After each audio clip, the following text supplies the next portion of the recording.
Assalamualaikum warahmatullahi wabarakatuh. Shalom, Om Swastiastu, Namo Buddhaya, salam kebajikan.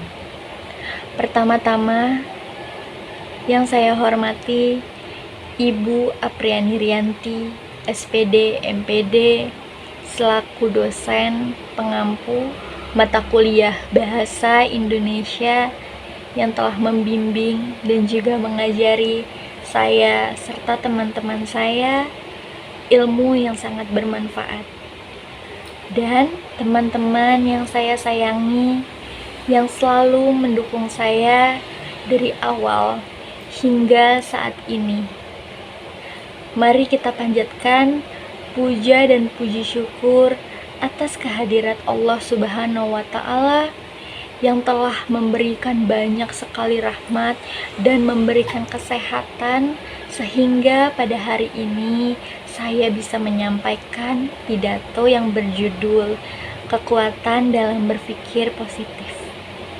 Sebelumnya, perkenalkan, nama saya Amanda Putri Vera dengan NIM 102211-013. Saya berasal dari program studi psikologi angkatan 2022. Pada kesempatan kali ini, saya akan menyampaikan bahwa berpikir positif ini bukan hanya omongan belaka, bukan hanya halusinasi saja, tetapi berpikir positif itu memiliki dampak terhadap hidup kita sendiri sebagai manusia yang telah dilakukan penelitian di bidang psikologi positif. Dalam penelitian tersebut ditunjukkan bahwa pikiran dan emosi kita sebagai manusia itu dapat berpengaruh langsung terhadap perilaku dan hasil yang kita alami. Optimisme dan rasa syukur adalah beberapa komponen yang sangat penting dari pemikiran positif yang sangat berkontribusi pada kesejahteraan serta kebahagiaan kita secara keseluruhan. Atau selama kita hidup ini, berpikir positif adalah hal yang sangat penting untuk mempengaruhi kebahagiaan diri kita. Lalu, berpikir positif ini juga dapat berdampak pada kesehatan mental, karena apabila seseorang memiliki pikiran negatif, itu dapat menyebabkan perasaan cemas, akan menyebabkan depresi, serta stres yang berkepanjangan.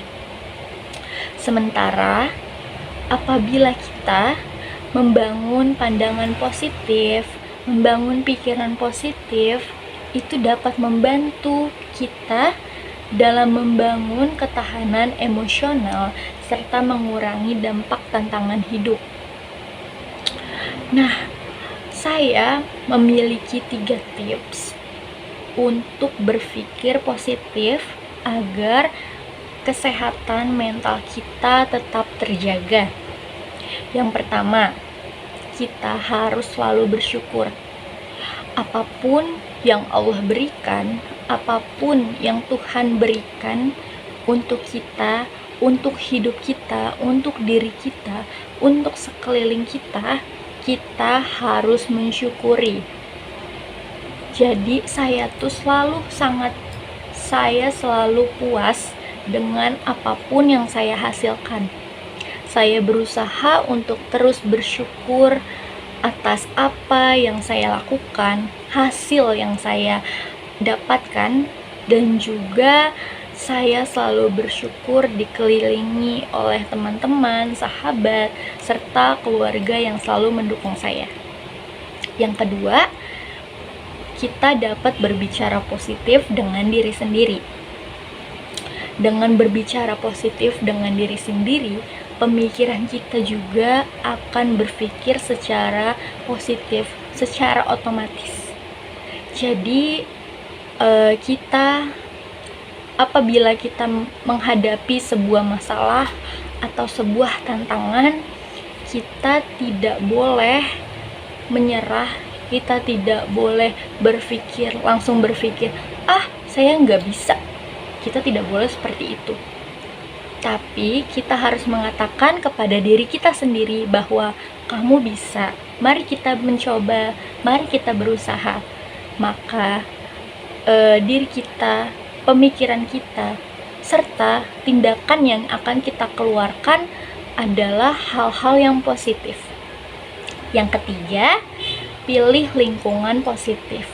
Apabila kita memiliki lingkungan positif, seperti keluarga yang selalu mendukung, teman-teman yang selalu mendukung, dan juga lingkungan masyarakat yang selalu peduli terhadap satu sama lain, akan menciptakan pemikiran yang positif. Kita akan selalu didukung, kita akan selalu merasa aman di dalam situ, maka kesehatan mental kita pula akan terjaga. Lalu, pemikiran positif ini juga sangat berdampak terhadap kesehatan fisik. Jadi, apabila kita berpikir positif, penelitian itu sudah menunjukkan bahwa optimisme dan juga emosi positif itu dapat meningkatkan sistem kekebalan tubuh kita, menurunkan tekanan darah, dan juga mengurangi risiko penyakit kronis tertentu.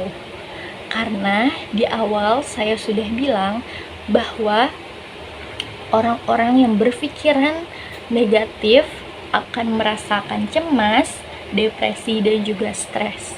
Terkadang beberapa penyakit ini disebabkan oleh perasaan stres, depresi, dan juga cemas. Itu bisa memunculkan penyakit-penyakit kronis tertentu.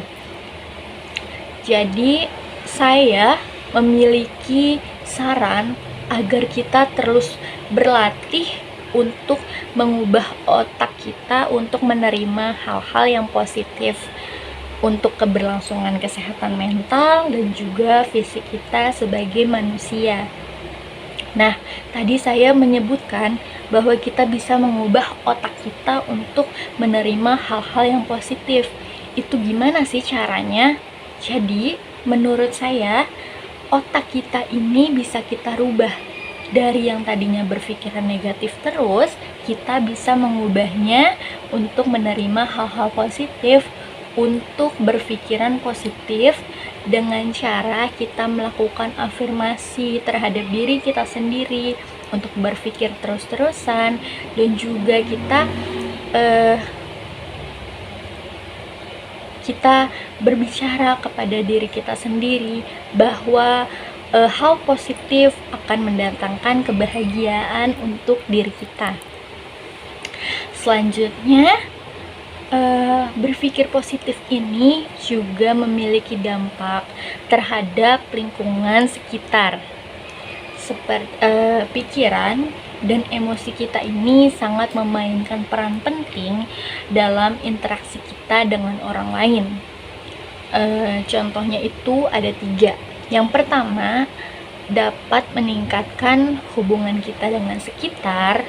Yang kedua, dapat meningkatkan komunikasi. Yang ketiga, itu dapat meningkatkan empati kita. Jadi, dalam berpikiran positif itu, kita dapat mengerti orang lain. Kita dapat berhubungan dengan baik dengan orang lain. Kalau misalnya kita dalam satu lingkungan, tetapi kita memiliki pemikiran negatif satu sama lain, biasanya orang-orang atau diri kita sendiri itu akan berpikir bahwa orang ini jahat, orang itu jahat, si ini jahat, si itu jahat, dan itu akan mempengaruhi mindset kita atau cara berpikir kita dan juga cara tindakan kita kepada mereka.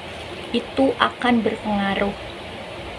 Apabila kita berpikiran negatif terhadap seseorang, biasanya perilaku kita akan menunjukkan hal yang negatif pula.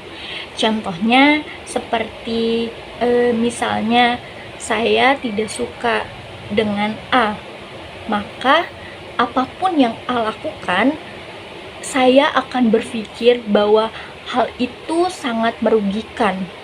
Hal itu bisa saja membuat hati saya atau saya merasa diri saya marah terhadap si A. Padahal sebetulnya si A tidak pernah melakukan hal-hal negatif yang dapat berpengaruh terhadap diri saya. Maka dari itu pentingnya berpikir positif untuk meningkatkan keberlangsungan hubungan saya dan juga orang sekitar. Nah, caranya saya tuh selalu menerima apapun opini atau keputusan orang lain dalam bertindak. Jadi apabila saya berpikiran positif, maka saya akan menerima saja tindakan orang lain, karena saya tidak berpikir bahwa orang ini memiliki niat yang buruk. Saya tidak akan berpikir seperti itu. Lalu biasanya saya itu suka menerima pertanyaan dari teman-teman atau dari orang sekitar saya, gimana sih cara menerima kegagalan walaupun untuk berpikiran positif terus-menerus. Saya itu selalu menjawab bahwa kita harus menerima bahwa kegagalan itu adalah sebuah langkah. Jadi kita harus menerima kalau misalnya kita kalah atau kita gagal.